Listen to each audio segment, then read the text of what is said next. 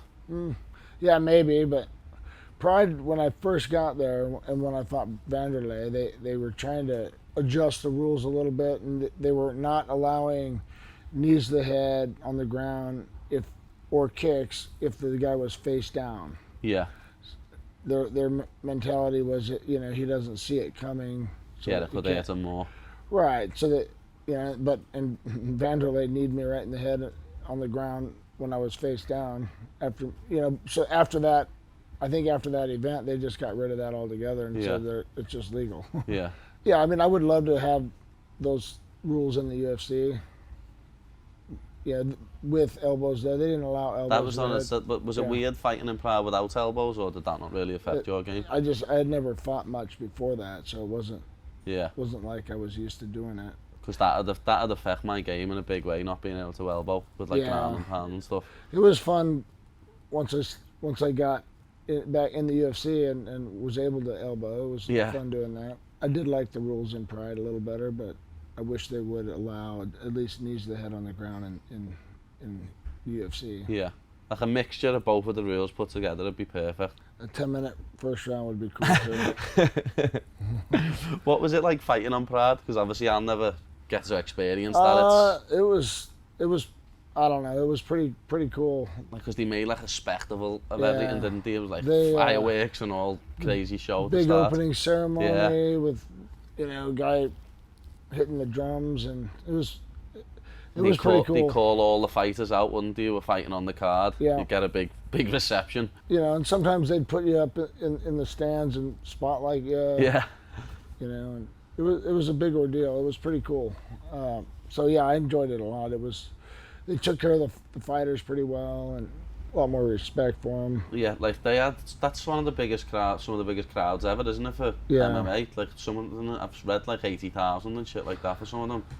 K1 and Pride did a co-promoted event like on New Year's Eve. Yeah. And it had in the 90-something thousand there in an outdoor arena. Yeah. I think the most I've fought in front of is around 70 in Tokyo Dome. Even that now, that's like half unheard of at the UFC. Right. 70,000, and it's the biggest promotion in the world. It's crazy that how many people they got there. Yeah. They probably averaged about 40,000 each event. Sometimes more, sometimes a little less, but it depends on where they were. But yeah, it was definitely pretty cool. And the crowd was a little different. There was a lot of energy, but they were super quiet. A lot of times, you can hear your coach pretty well. Yeah, that's something I noticed when you watch them, like when I watch them back now, you can hear the coaches saying everything. And like, when you watch a UFC, you can hear the crowd going, woo, woo, and all that shit. If something happened grappling wise, the whole crowd would they understood it a lot better than they did over here in America back then anyway. The crowd would go, ooh, rah. because they know that somebody was getting a better position, and it was pretty neat to know that they understood it a little bit better.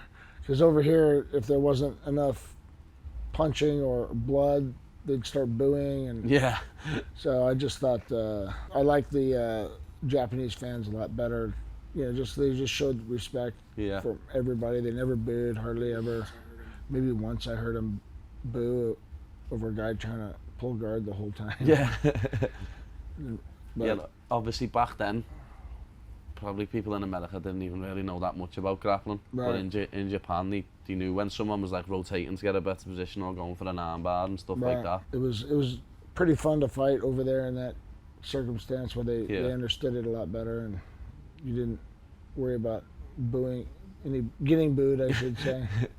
What's it like then being the only ever man to be 2-weight world champion at Pride? I never thought it was that huge of a deal until nobody was doing it for what, and then I think it was BJ Penn had a chance a long time ago in the UFC to have 2 belts, and he did, didn't he? But not at the same time. Not at the same time. Yeah, not at the same time. But he had a chance at the same. He had a chance. He had the chance at the same time. He kind of showed up out of shape and gassed out, and just I was disappointed. I was rooting for him to do it, and then nobody did it for a long time. Yeah. Until I guess it was McGregor that did it first in the UFC, right? Yeah, holding them both at the same time. But you had both. That must have been what, 10, 15 years earlier. Yeah. Yeah, but it was the UFC bought Pride right after that, so they kind of shut it down. I know you never got to defend the Pride middleweight belt, did you? When I was younger and I first started watching MMA, that confused me. The way Pride middleweight division was light heavyweight. Yeah. And the welterweight division was middleweight. Yeah. That used to confuse me. Yeah, it still confuses people when they look back. They're like, "How did you make welterweight, Dan?" That's basically it. Yeah, there was no way I could have made that weight, but yeah, the belts are downstairs. They used to be at my house, and my wife put them in shadow boxes when we opened this restaurant. Yeah. So good times. Everybody asks me a lot if I miss fighting, and I don't really. I mean, I did it for 20 years and wrestled my whole life before that, and it was kind of nice to just not have to do anything and get in shape for anything. Yeah. So I miss the competition a little bit. Sometimes when I see somebody's, that has a different style, it would have been fun to kind of see how I do against them. But but other than that, I don't miss it at all. I look forward to the day where I don't have to diet,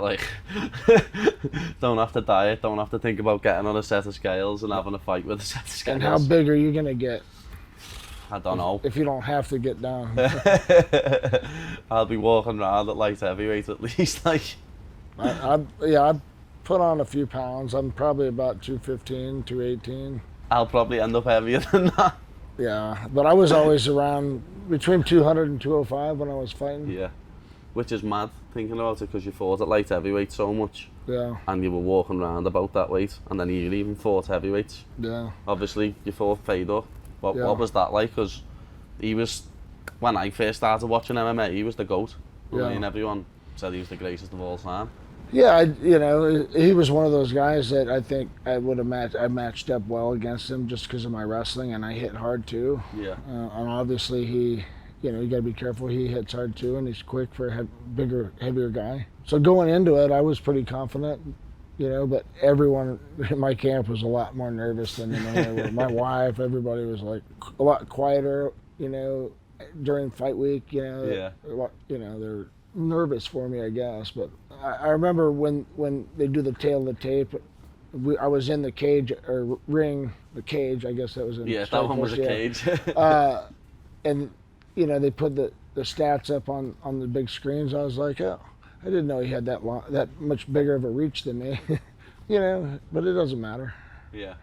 I'm going to beat him. Doesn't matter when you knock him out in the first round. That was the thoughts right before the fight started when I was in there, when they were announcing. So it's like, it doesn't matter. It shows how much power you've got, though, because that punch what you knocked him out with is just like, you don't see people getting knocked out with punches from that short range on the ground like that. And it wasn't something I practiced. But that was just... It wasn't something I ever practiced either, In practice, you don't want to drill somebody right there. You might touch him, but he didn't see it coming. Yeah. which was probably made it worse for sure. So yeah, it was just a reaction on my part. I just reacted and saw an opportunity, and As I say, it was only a short distance what you threw it from. yeah. And then the way he just slumped to the floor was like, obviously a lot of people were shocked with the results because of how much bigger than you he was, and people still thought he was the greatest of all time at that point. I remember when the fight started, you know, I always touch gloves, and you know, it kind of stopped him. You know, I think he was just going to come and try and knock my head off right away, but I stopped him, and he touched gloves, and then he tried to knock my head off. But he was pretty aggressive, and I was backing up, and I hit him with a nice left hook, you know, and I think that kind of showed him, oh, the little guy can hit hard too. Yeah, so that I think he kind of respected it after that. So, like, obviously you fought at 3 different weight divisions.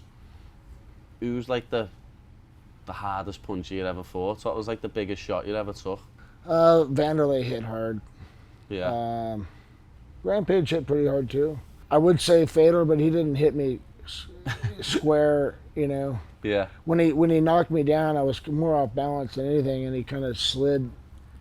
It wasn't a solid shot. It kind of slid down my face. I think it cut me open on the cheek because I was angled down. Yeah. So he didn't connect very hard with a good shot on me. I know that I had lumps on the side of my head. We were in the clinch for just a little bit, and he's Threw a few punches.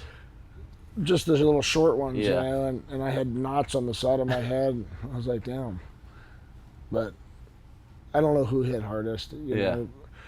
I'm surprised you never said the heavyweight though, to be honest, because you fought a lot of heavyweights. Yeah, I mean, but the heavyweights, a lot of them that I fought, you know, weren't known for knocking people out. Big Nog, you know, more for submissions. And Yeah, Wanderlei looked like he was on that horse meat in Pride. Like, yeah, he looked like he was. a lot of them did. Yeah. Yeah, Rona was the same way. He looked like he ate a horse. Yeah, they never tested over there, and I asked them why don't they test for steroids, and they said, oh, because if we did that, you and Nogueira would be the only ones that would be fighting. Everyone else would be banned. Yeah, that's what they said. Some of the veins that's like Wanderlei and Arona and that had on their body were just. Overeem was probably the Ubereem. when I fought in that rings tournament, he fought that night on the card during the finals, just as a one fight thing, not in the tournament, and he was fighting at 205.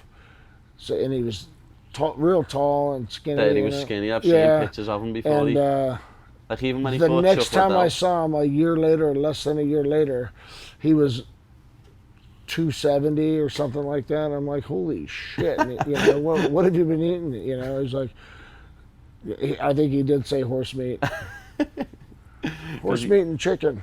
Because he fought Chuck Liddell at 205, didn't he? I think he did, yeah. And that fight that I've seen, he's dead skinny and lanky. You know what I mean? And then he fought a little bit after, and he was like that. Right. He had some pretty good submissions too, like a good guillotine, good triangle, obviously, but you know, just being long. Yeah. But he didn't really use that very much once he got bigger. Like one of the fights I did want to ask you about, because I watched it live, like, was when you fought Shogun.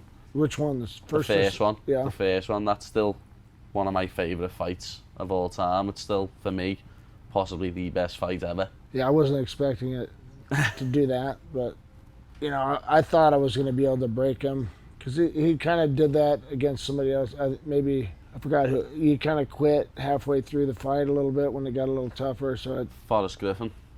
Yeah, maybe. Yeah, because he beat Forrest Griffin up in the first round, and then, like, as you were probably the best fighter what came over from Pride and transferred into the UFC. A lot of them, as you say, they were on the horse meat, most of them.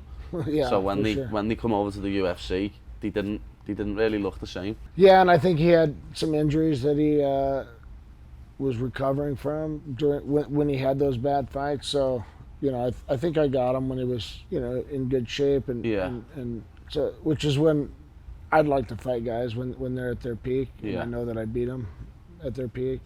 I thought I was going to be able to break him, but he just kept coming, and I thought, you know, I just kind of shot my wad a little bit when I tried to finish him, and I'm like, oh shit. I'm a little tired. And that was right when they started doing 5-rounders for Main events. For main events. Yeah. Even I think the referee kind of said last round coming into the 3rd round. I'm like, no, 3 more. Well, that was better for the fans because, as I say, that fight was just it's up there my favourite fights ever. You just went at each other non-stop for 25 minutes. And he never hurt me too bad at all in that fight. The second fight, he hurt me a couple times in that one, and that one was tougher in my mind for me than the first one. Yeah. Even though I finished him. Yeah, because he was winning that fight, wasn't he? Up until the point where he knocked me down like 10 seconds left in the first, and I remember after the fight back at the hotel at the bar, Herb Dean was refereeing that fight. He's like, I almost stopped it, and I was thinking to myself, I don't remember being hurt that bad. Then I went back and watched it, and I was like, oh, shit, yeah. Like, I was on autopilot. I don't remember the end of that first round. And then second round, he dropped me again right at the beginning of the round, and I just said, I said to myself that, all right, well, I'm just going to hang out here, and I got to win the next 3 rounds. But then you finished them in the next round. You didn't need the extra 2 rounds. But he was, he was doing pretty good. Yeah. That was, so in my mind, that was a lot tougher of a fight than the first one. First one, I was just kind of tired, and so was he. He didn't hit me hard at the end when he had me mounted, and he wasn't hitting me with anything hard. Yeah, you were blocking most of the shots. Yeah, and I was too tired to get up. So I tried a couple times, and then he'd mount me again, and it wasn't as exciting in my mind as other people not knowing what was going through my head. Yeah. I knew that I had already beat him on the scorecard, and I knew that he wasn't going to finish me, so it wasn't as exciting to me. Yeah. Obviously, as I say, that's my favourite fight of yours. Do you have a favourite fight? Because obviously you had that many of them. It's like, do you even have a favourite fight? I don't know. I mean, one of the more fun fights that I've had, I lost. It was against Big Nog in Pride. The one that I said was on short notice. Yeah. I don't know how many submissions he tried, and he had me in a bunch of spots, and I would get out every time, and it was just kind of a fun fight. I enjoyed a lot of them. Yeah, I mean, Hector Lombard was a good one too. Well, that was what I was going to ask you about next. That knockout is another, like, that just came out of nowhere. Like, people don't get knockouts in positions like that. Yeah, well, it started. A head kick started it off too, and that was the first head kick I've ever landed in a fight. When I fought Rich Franklin in Dublin, I tried to head kick him probably 3 times, and I fell on my ass every time. Like, my feet slipped out.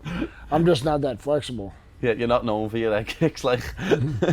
So I don't know why I was trying to head kick that much, but every time I had to scramble back up to my feet after I head kicked him. But against Hector, he's a lot shorter, and I do it mostly against lefties, and I guess that's Rich Franklin was a lefty also, so I can feint with a right hand and then throw the kick and up. Throw the kick instead. Yeah.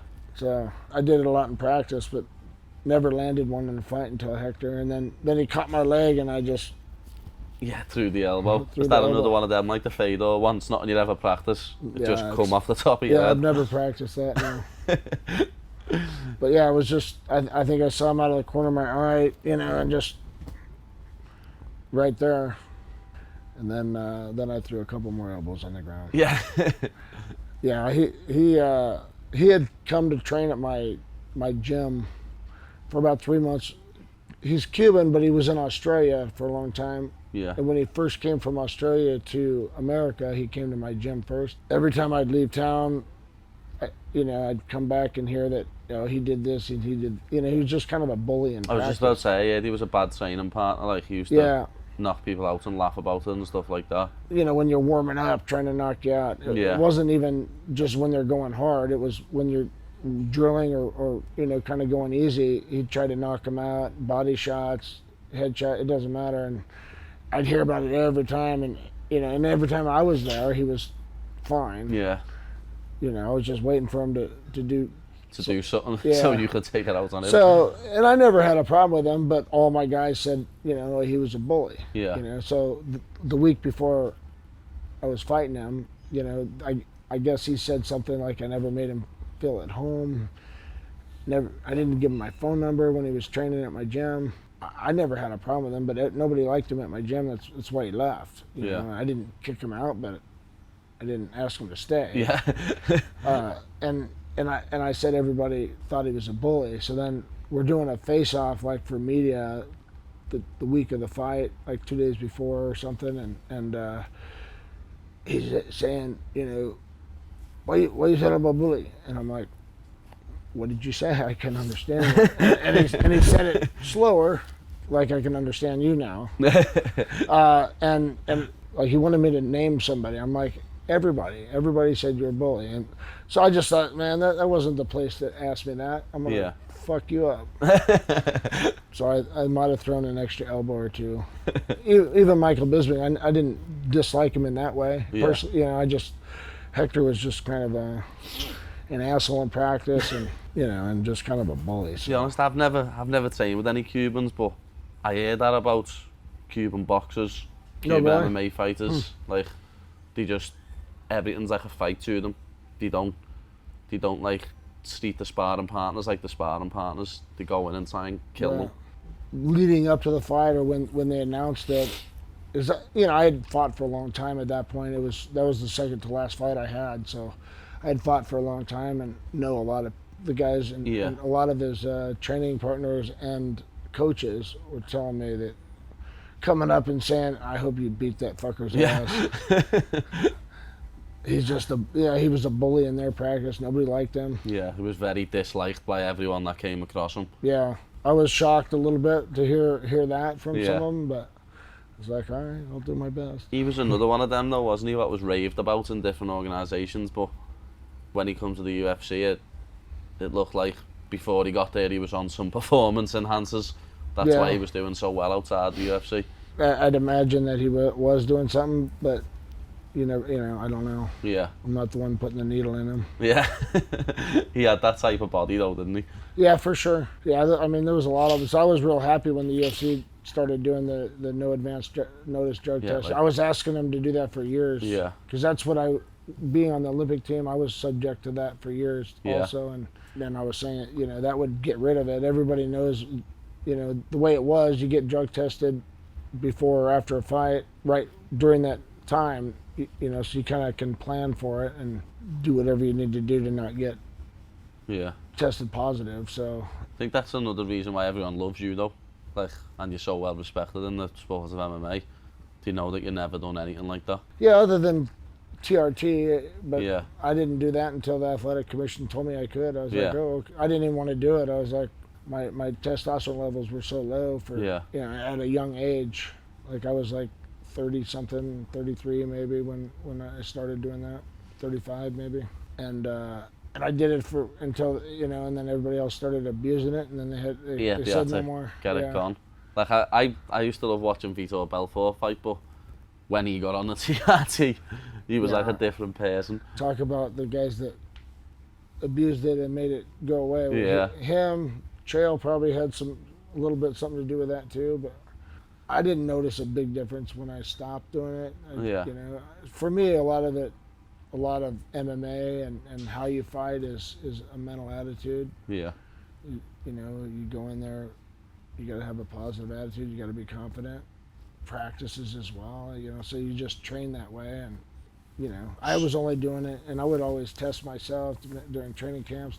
So you know, because they never tested me that often before they did the drug testing they were doing now. But I would test myself in case anybody ever questioned me. Yeah.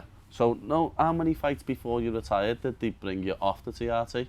It was at least 5 years. Yeah. So maybe 12, 15 So obviously fights. when you had your last fight, when you were 46 years old, you didn't have any TRT in you. You were just, that's crazy, that, like, thinking that I'd love to fight till I was 46. I don't think the wife would love me to fight till I was 46. Well, like I said, I just wasn't recovering, and that means practices too. I'd come home from training and lay on the couch, and you know, until the next time I had to go up and train. So I wasn't doing stuff with the family, my kids, and Yeah. you know, I'm like, you know, it's probably time. What was it like when, like, obviously I'm not even thinking of that just yet, retirement, but what's it like when you actually retire? I don't know. I guess it was a little weird not having to do anything because my whole life I competed wrestling and then MMA. It was kind of weird to not have to do anything. Yeah. Not have to get up out of bed in the morning and go somewhere. Yeah, but I was always still coming and training with guys that had fights at my Yeah. gym. I was doing that for a while, and then I slowly stopped doing that, and then only I'd go in there when like Sam Elvey or whoever else, it was one of the bigger guys, had a fight, and I'd be there, Help them out. one of their guys. A lot of times I'd feel bad though because I wouldn't do shit for 6 months and then come in and beat them up in practice. I felt that would fuck with their confidence a little bit. Yeah. So, I try not to do that. You can't help it though, that's the competitor in you. You couldn't. Well, that and just a lot of it is, and when I was doing that, I would take guys down more in practice and just kind of ride them, and beat them up on doing that, which wasn't how I fought most of the time. I would just mostly stand on my feet. Yeah. But because I was so tired and practicing with some of the guys, I would take them down and wear them out, and then it kind of made it a little easier. Yeah. But yeah, I changed my style a little bit for training camps for other guys. So what's life like now since retirement? Like, just tell everyone where we are now. Well, we're in the building I've had my gym in for 12, 13 years, but I just opened a restaurant, put a restaurant in, and it's called Hendo's Barrel House, and that was an ordeal. I started construction right before COVID, and it got put on hold, and so it's been a long struggle to get here, but it's been pretty popular since we've opened. We've been open 1 month now, so it's been doing really well. Yeah, when I was looking out of that window before, the big tanks, the big distillery tanks. Yeah, we have a brewery, a distillery, and and a restaurant. Yeah. So it's more of a kind of a sports bar feel to it also. Steakhouse, good steaks. A brewery, a restaurant, and a gym under one house. That's it, under one roof. That's a bit of me, that, like. Yeah, it wouldn't be a good spot for you to train at, for sure. If you're worried about getting your weight down. We'll burn the calories off you and put them back on right away. Definitely. I eat far too many calories as it is, so if I'm chilling with you, I think I'm going to eat a lot more. I've been eating so much in the last 2 months. The month before we opened, testing out some of the menu items and everything, just eating so much. I mean, it's nice, but I don't have to cook at home anymore. So that's my second favourite thing though, go fighting, then eating. Like, they're top two. Yeah. Some of the food that we have here is really good. Yeah, so nice. The chef is amazing, and yeah, I can't say enough about him. You'd have to go try the food. Yeah. Well, we'll finish up there, but is there anyone you want to shout out or anything you want to let everyone know? I don't know. I'm usually just me, but I do a charity event every year. That it's a golf tournament and a pig roast that I do. So if you guys want to come play in the golf tournament, it's Labor Day weekend, so August 29th and 30th is the event. Other than that, just come try some food and some beer. Yeah. Yeah, get down, try some food and some beer, people. Again, thank you very much for taking time out your day and doing this. No problem at all. Absolute legend in the MMA world, Dan Henderson, on the podcast there, and not much more else to say. Like, comment, subscribe. See you on the next one, people.